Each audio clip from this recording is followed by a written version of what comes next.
कह रहा है गेहूं के मूल्य में 20% की कमी होने से ललिता 320 रुपये में 5 केजी अधिक गेहूं खरीद सकती है। तो गेहूं का आरंभिक मूल्य प्रति केजी रुपयों में था। तो कह रहा है 320 रुपये में 5 केजी अधिक गेहूं खरीदता है। तो इसका मतलब टोटल गेहूं जो अभी वर्तमान में खरीद रहा है वो पहले निकालिए। तो उसको निकालने के लिए क्या करना है, पहले 20% को तोड़ना है। तो कितना आ जाएगा, 2500 यानी कि 1/5 आ जाएगा। 1/5 को उल्टा करके इसमें मल्टीपल कर दीजिए तो कितना आ जाएगा, 5/1 यानी कि 25 केजी। तो अभी जो वर्तमान में वह खरीद कर गेहूं ला रहा है वो 25 केजी ला रहा है। कब, जब मूल्य में 20% की कमी हुआ तब। तो इसका मतलब वो पहले कितना गेहूं लाता हुआ, तो 5 केजी कम लाता हुआ यानी कि 20।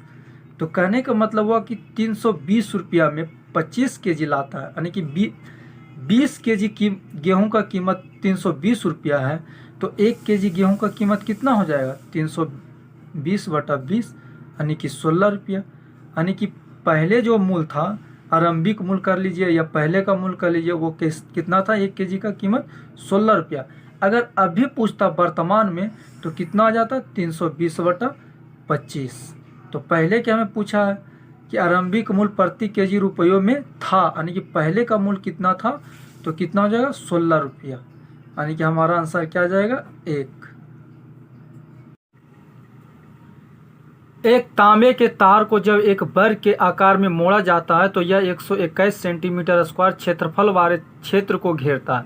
यदि उसी तार को एक वृत्त के आकार में मोड़ा जाए तो तार द्वारा घेरे गए क्षेत्र का क्षेत्रफल होगा।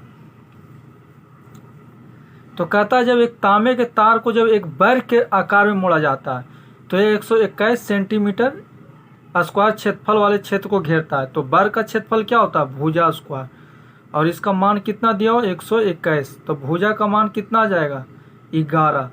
तो वर्ग का परिमाप क्या हो जाएगा, 4 गुने भुजा, यानी कि 4 गुने 11 करेंगे तो कितना आ जाएगा, 444। अब कर यदि उसी तार को एक वृत्त के आकार में मोड़ा जाए, कहने का मतलब यह हुआ कि वर्ग का परिमाप और वृत्त की परिधि क्या है, बराबर है।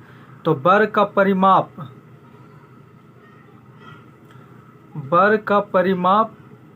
बराबर क्या हो जाएगा, वृत्त की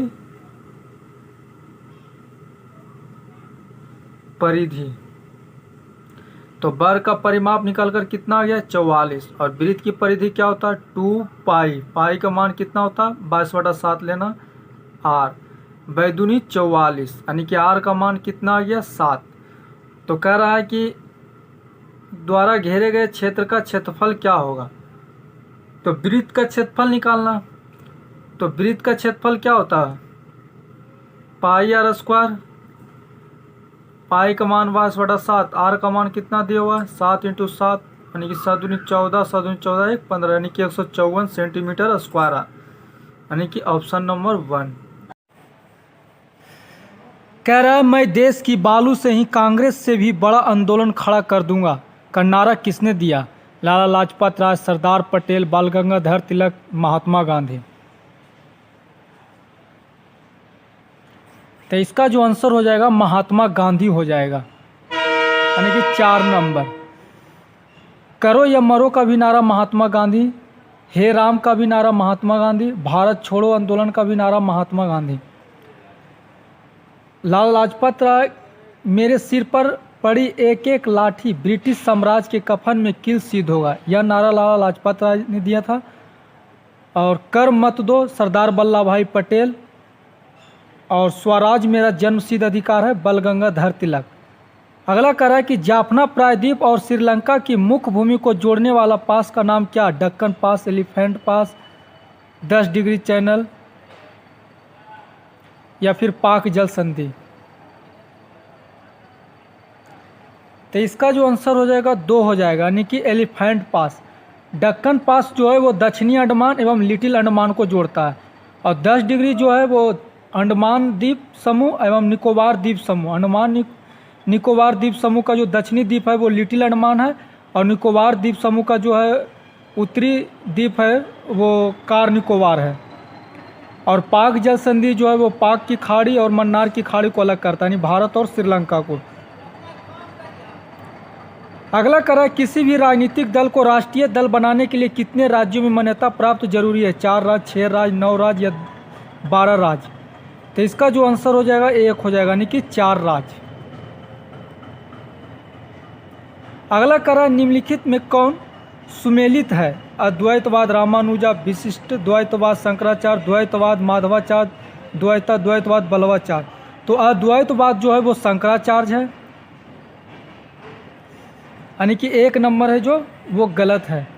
और रामानुजा जो है वो विशिष्टता द्वैतवाद से, यानी विशिष्टता द्वैतवाद जो है रामानुजाचार्य, और अद्वैतवाद है जो शंकराचार्य, अद्वैतवाद जो है वो माधवाचार्य, यानी कि 3 नंबर बिल्कुल सही है, माधवाचार्य। द्वैतवाद जो है वो इसका संस्थापक निम्काचार्य है, और सुधा द्वैतवाद जो है वो बल्लवाचार्य है। अगला करा है, ट्यूरिंग अवार्ड किस क्षेत्र से संबंधित है? पर्यटन, सिनेमा या कंप्यूटर विज्ञान एवं एआई या कला?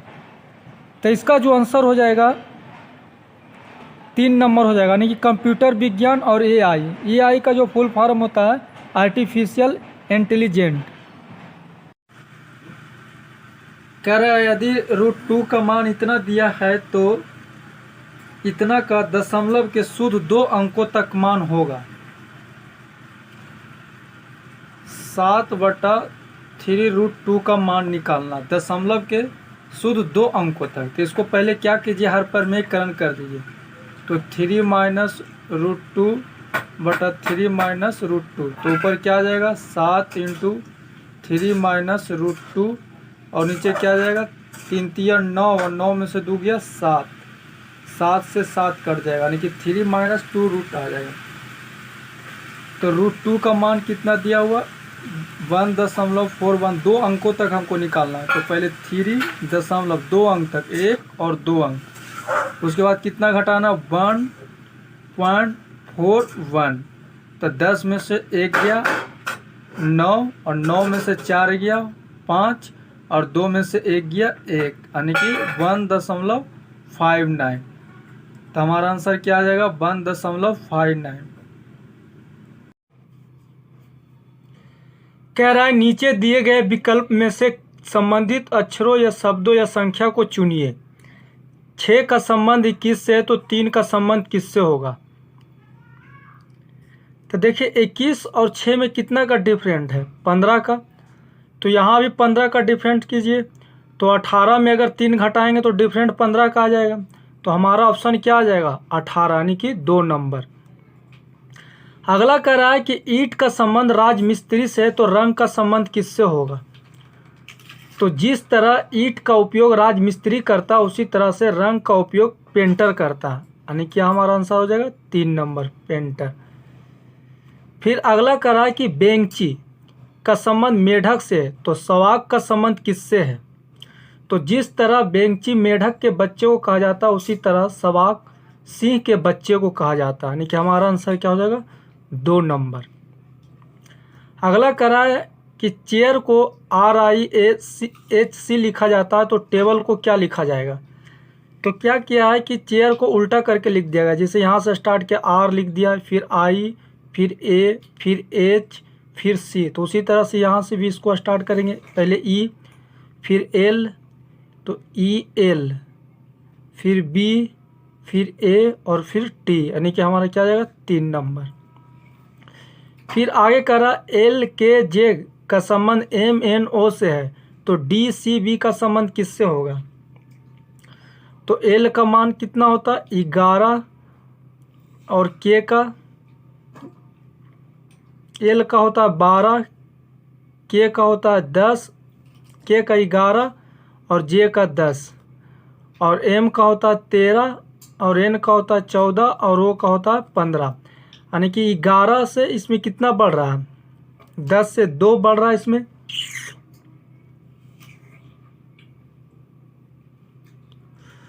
पहले में 1 बढ़ रहा है, फिर दूसरा में 3 बढ़ रहा है, फिर तीसरा में 5 बढ़ रहा है। तो यहाँ पर D का मान कितना हो जाएगा 4, और C का 3, और B का 2। तो पहले 1 बढ़ रहा है, तो यहाँ भी 1 बढ़ा देंगे, तो 4 1 कितना हो जाएगा 5, 5 में कौन सा आएगा E।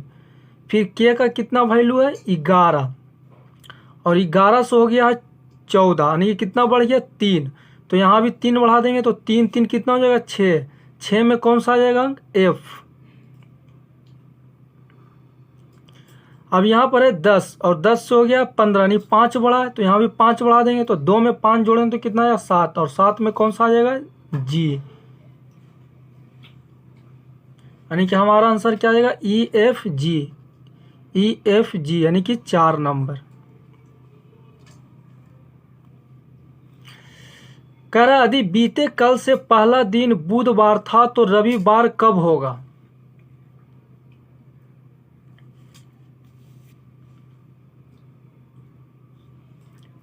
तो मान लिया जाए कि अगर आज 10 तारीख है तो बीते कल 9 से पहला दिन यानी कि 8 बुधवार था, तो बुध बृहस्पति शुक्र यानी कि आज जो हो जाएगा वो शुक्रवार हो जाएगा। तो कह रहा है कि रविवार कब होगा, तो रविवार कब होगा शुक्र यानी कि 11 को हो जाएगा शनिवार और फिर 12 को हो जाएगा रविवार। तो पहला में क्या कर रहा है आज से 3 दिन बाद, ये नहीं होगा। आने वाला कल शनिवार है, आज तो शुक्रवार है, आने वाले कल से अगला दिन क्या होगा रविवार होगा। यानी कि हमारा आंसर क्या आ जाएगा 4 नंबर।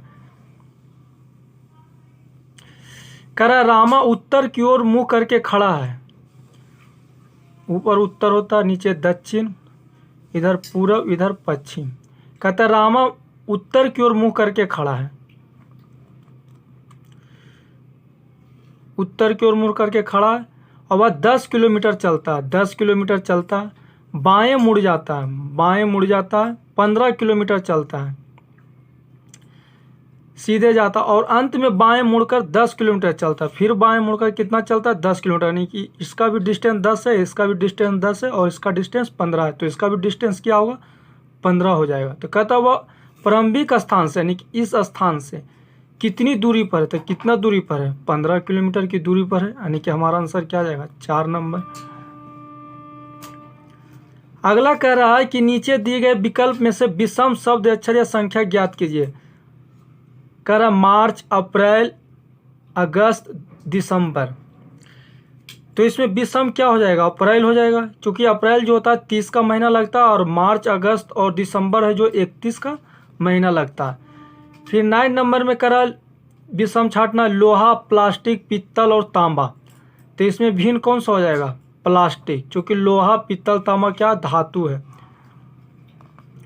फिर अगला करा है कि दिए गए विकल्प में से लुप्त संख्या ज्ञात कीजिए। 5, 2, 6 का संबंध 60 से है, 8, 4, 2 का संबंध 64 से है, तो 7, 6, 3 का संबंध किससे होगा। तो क्या क्या सबका मल्टीपल कर दिया, जैसे 5 दूनी 10 और 10 को 6 से गुना किया तो 60, फिर 8 चौक 32 और 32 के 2 से मल्टीपल किया तो 64। तो उसी तरह से 7 को 6 से मल्टीपल करेंगे तो क्या आ जाएगा 42 और 42 को 3 से मल्टीपल करेंगे तो क्या आ जाएगा 126। यानी कि हमारा आंसर क्या हो जाएगा 4 नंबर। कह रहा निम्नलिखित में से कौन सा मुद्रा गुणक आगणक का सूत्र है। तो इसका जो आंसर हो जाएगा वो 3 नंबर हो जाएगा, यानी कि M3 और MO। अगला कह रहा है कि एम्फीसाइमा निम्नलिखित में से किसे प्रभावित करता है, यकृत, वृक्क, फेफड़ा या मस्तिष्क। तो इसका जो आंसर हो जाएगा 3 नंबर हो जाएगा, यानी कि एम्फीसाइमा जो है वो फेफड़ा को प्रभावित करता है। अगला कह रहा है निम्नलिखित में से किस कर को एक राष्ट्र एक कर के रूप में लागू किया गया है, वस्तु एवं सेवा कर, मूल्य जोड़ कर या न्यूनतम वैकल्पिक कर या एस्टेट ड्यूटी।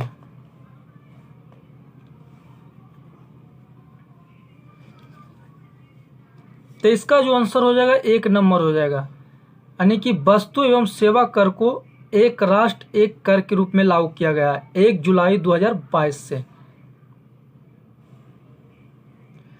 कर वर्तमान में नवंबर 2022 तक महारत्न कंपनियों की संख्या कितनी है, 10, 12, 13, 14। तो इसका जो आंसर हो जाएगा 2 नंबर हो जाएगा, यानी कि 12। और ब्रह्मा जो महारत्न कंपनी है वो REC है, कौन सी है REC है, यानी कि ग्रामीण विद्युतीकरण निगम। अगला कह रहा है कि उत्तरी पंचाल की राजधानी कहाँ थी? अहि छत्र, बज्जी या कंपिल या फिर मथुरा। तो उत्तरी पंचाल की जो राजधानी थी वो अहि छत्र थी और दक्षिणी पंचाल की जो राजधानी थी वो काम्पिल था। अगला कह रहा है कि MIKE संरक्षण कार्यक्रम इनमें से किस जीव से संबंध है? बाघ, मगरमच्छ, हाथी या फिर गैंडा। तो MIKE का जो फुल फॉर्म होता है वो होता है monitoring of illegal killing elephant, यानी कि हाथी से संबंधित है।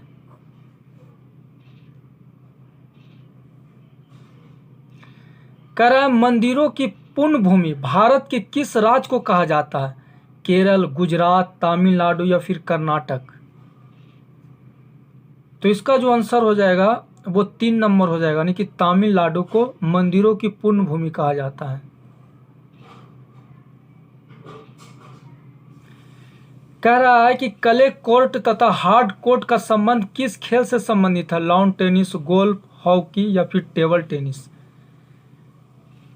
तो इसका जो आंसर हो जाएगा वो 1 नंबर हो जाएगा, लॉन टेनिस से। यानी क्ले कोर्ट तथा हार्ड कोर्ट का जो संबंध है वो लॉन टेनिस से है और इलेक्ट्रा गोल्ड कप जो है वो टेबल टेनिस से संबंधित है। Electra gold cup table tennis से और क्ले कोर्ट तथा हार्ड कोर्ट लॉन टेनिस से। कह रहा है इतना बराबर है। तो क्या करना है, इसमें पहले 99 कॉमन ले लेना है। तो जब 99 कॉमन लेंगे तो क्या बच जाएगा? 1/7 plus 2/7 plus 3/7 plus 4/7 plus 5/7 plus 6/7। तो जब 7 LCM लेंगे तो ऊपर जोड़कर कितना जाएगा? 6 5 11, 4 15, 3 18, 2 20 और 1 21, यानी कि 3 7 21। इसका मान कितना जाएगा? 3। टोटल संख्या कितना? 1 2 3 4 5 6। तो इसको 6 से पहले मल्टीपल कर दीजिए। तो 99 को जब 6 से मल्टीपल करेंगे तो कितना जाएगा? 9 6 54 के 4 भागत में 5, फिर 9 6 54 और 5 59, यानी 594। 594 में क्या कीजिए, ये 3 जोड़ दीजिए, यानी कि 597। तो हमारा आंसर क्या आ जाएगा? 597। आगे कह रहा है कि √3 के इतना बराबर क्या होगा? तो इसका जो मान होगा √3 हो जाएगा। कह रहा है कि दो संख्याओं का योगफल 84 तथा उसका मसा 12 तो ऐसी संख्याओं के कुल युग्मों की संख्या है। तो मान लिया जाए कि दो संख्याएं जो है वो 12x और 12y है। तो योगफल कितना? 84। तो कितना हो जाएगा? 12x प्लस 12y बराबर 84। जब यहाँ से हम 12 कॉमन ले लेंगे तो क्या जाएगा? x प्लस y बराबर 84, यानी बरसते 84, यानी कि x प्लस y बराबर कितना आ गया? 7। अब कर ऐसी संख्याओं के कुल युग्मों की संख्या, यानी कि कौन कौन सी दो ऐसी संख्या को जोड़ना है जिसका योग 7 आ जाए। तो दो संख्याओं को कौन कौन सा? 1 और 6 जोड़ेंगे तो 7 आ जाएगा। अब जैसे 1 को 12 से गुना करेंगे तो कितना आ जाएगा? 12। 6 को 12 से गुना करेंगे तो कितना जाएगा? 12 6 72। अब दोनों को जोड़ेंगे तो कितना जाएगा? 84। टोटल योगफल 84 आ रहा। फिर दूसरा क्या हो जाएगा? 4 + 3 हो जाएगा, जोड़ेंगे तो 7 आ जाएगा। अब इसे देखिए 12 से इसको मल्टीपल करिए तो 12 4 48, फिर 12 से इसको मल्टीपल किए तो 12 3 कितना हो जाएगा? 36। जब इन दोनों को जोड़िए तो 8 6 14, 4 3 7 1 8, 84 योगफल आ रहा। तीसरा क्या हो जाएगा? 5 + 2 हो जाएगा, यानी कि 12 5 60 और 12 दूनी 24, यानी कि 84। और कोई ऐसा संख्या जिसको जोड़ने पे 7 आ जाए 2 अंक? तो 1 2 3, टोटल युग्म कितना बन गया? 3। तो इसका आंसर क्या आ जाएगा? 3। कह रहा है वर्ण व्यवस्था से संबंधित पुरुष सूक्त मूलतः पाया जाता है ऋग्वेद में, सामवेद में, यजुर्वेद में या अथर्ववेद में। तो इसका जो आंसर हो जाएगा वो ऋग्वेद हो जाएगा, यानी कि 1 नंबर। आगे कह रहा है कि रेगुलेटिंग एक्ट 1773 के अनुसार क्या सही है?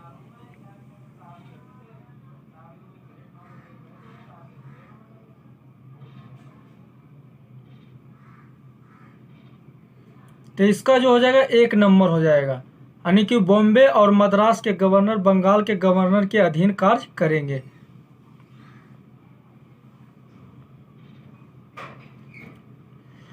कह रहा है किस वर्ष में पारित अधिनियम द्वारा पब्लिक सर्विस कमीशन की स्थापना के लिए प्रावधान किया गया है? 1919, 1935, 1909 या 1858? तो इसका जो आंसर हो जाएगा 1 नंबर हो जाएगा, यानी कि 1919। अगला कह रहा है कि निम्नलिखित संघ क्षेत्र में विधानसभा है, यानी कि कौन सा केंद्र शासित प्रदेश है जिसमें विधानसभा है? चंडीगढ़, अंडमान निकोबार द्वीप समूह, पुदुचेरी या लक्षद्वीप? तो इसका जो आंसर हो जाएगा पुडुचेरी हो जाएगा, यानी कि 3 नंबर। 3 केंद्र शासित प्रदेश में जो है वो विधानसभा है, दिल्ली, पुडुचेरी और जम्मू कश्मीर। दिल्ली में है 70, पुडुचेरी में 30 और जम्मू कश्मीर में है 90। अगला कह रहा है कि सूची 1 को सूची 2 से मिलाइए। 1 में दिया हुआ है फॉर्मिक अम्ल, 2 में दिया हुआ कैल्शियम हाइड्रोक्साइड, 3 में दिया हुआ टार्टरिक अम्ल, 4 में दिया हुआ सोडियम हाइड्रोक्साइड। इधर दिया हुआ है 1 में चींटी का डंक, 2 में चूने का पानी, 3 में साबुन और 4 में इमली और अंगूर, 5 में दिया हुआ है खाने का सोडा। तो फॉर्मिक अम्ल जो है वो चींटी में पाया जाता है, यानी कि 1 का 1 हो जाएगा। कैल्शियम हाइड्रोक्साइड है जो चूने का पानी में पाया जाता है, यानी कि 2 का 2 हो जाएगा। टार्टरिक अम्ल जो है वो इमली और अंगूर में पाया जाता है, यानी कि 3 का 4 हो जाएगा।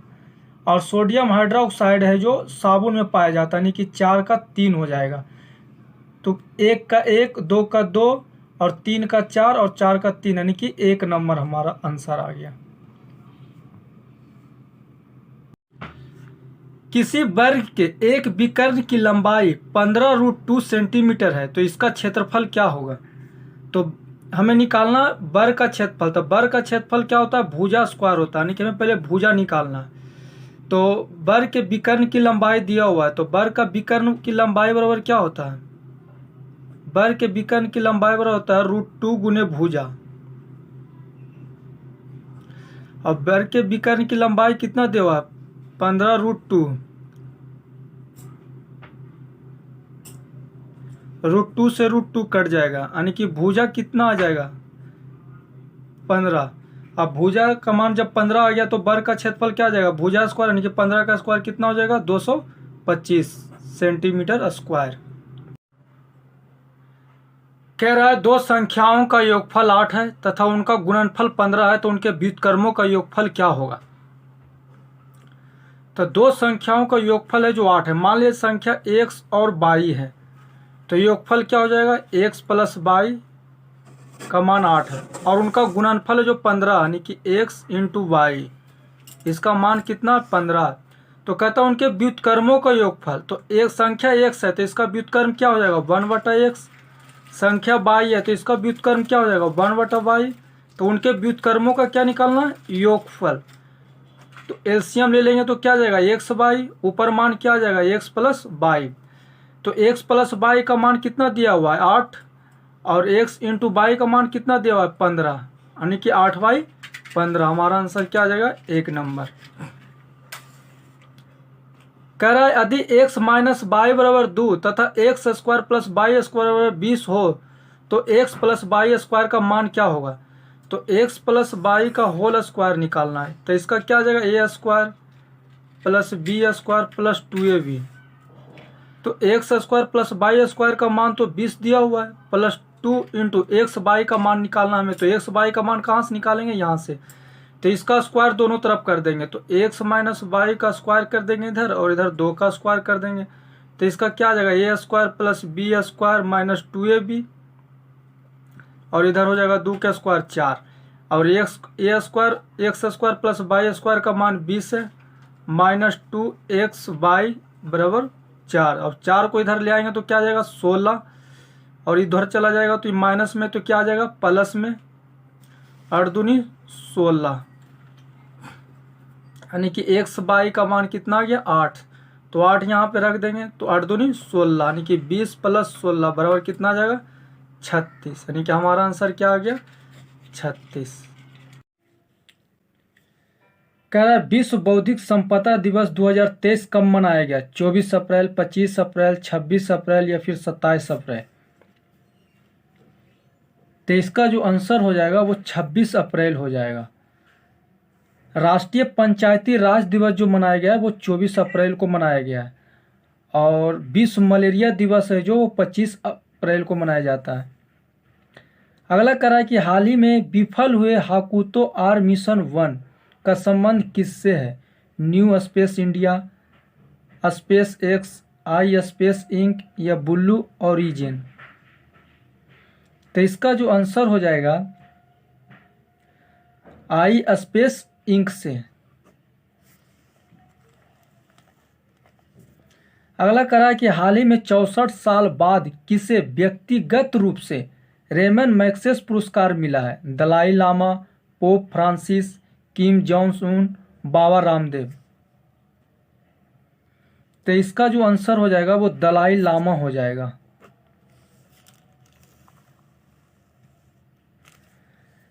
आगे कह रहा है कि हाल ही में किस राज्य की प्राचीन वस्त्र कला माता नी पछेड़ी को जीआई टैग मिला है? हरियाणा, राजस्थान, गुजरात या फिर पंजाब?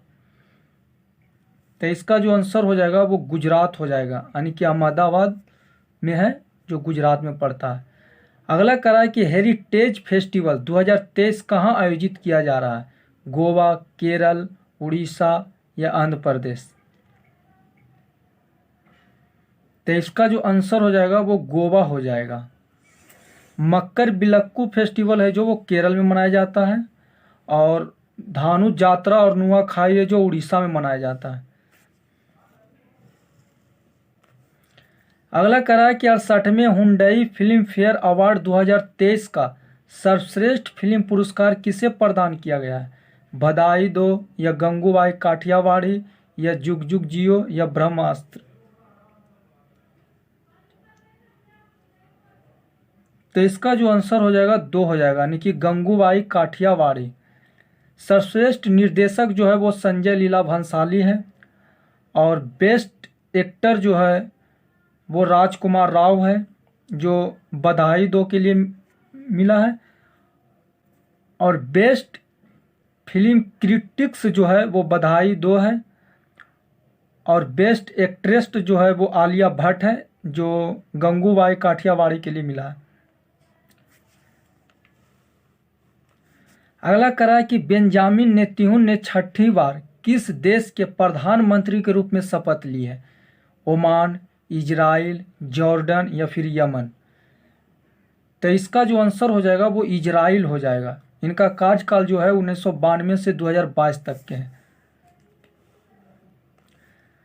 अगला करा कि हाल ही में किस देश ने यूरोपीय संघ की मुद्रा यूरो को अपनाया है? आर्मेनिया, कोसोवो, क्रोएशिया या फिर यूक्रेन? तो इसका जो आंसर हो जाएगा वो क्रोएशिया हो जाएगा।